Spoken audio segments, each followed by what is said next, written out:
قطر میں ہونے والا فٹ بال ورلڈ کپ اپنے اختتام کو پہنچا۔ عالمی میڈیا نے سر توڑ کوشش کی کہ کسی طرح یہ ورلڈ کپ ناکام ہو جائے اور دنیا کے لیے عبرت کا نشان بن جائے، لیکن الٹی پڑ گئیں سب تدبیریں۔ آج تک فٹ بال کے جتنے بھی میچز ہوئے ہیں، ان میں کوئی نہ کوئی ہنگامہ اور لڑائی جھگڑا ہوا ہے۔ شراب میں دھت تماشائی غیر اخلاقی حرکتوں کے ساتھ ساتھ عورتوں کا ریپ کرتے آئے ہیں، مگر قطر میں ہونے والے ورلڈ کپ نے تاریخ بدل کر رکھ دی ہے۔ سب سے پہلے اپنے اصول و قواعد پر ڈٹ کر قطر نے ساری دنیا کو حیران کیا۔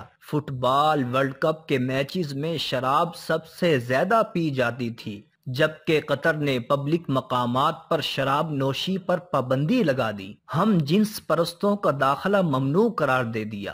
جب عالمی میڈیا نے شور کیا اور بائیکاٹ کی مہم چلائی تو قطر نے صاف اعلان کر دیا کہ ہم 28 دن کے میچز کی وجہ سے اپنی روایات، اپنے دین و ایمان کو نہیں چھوڑ سکتے۔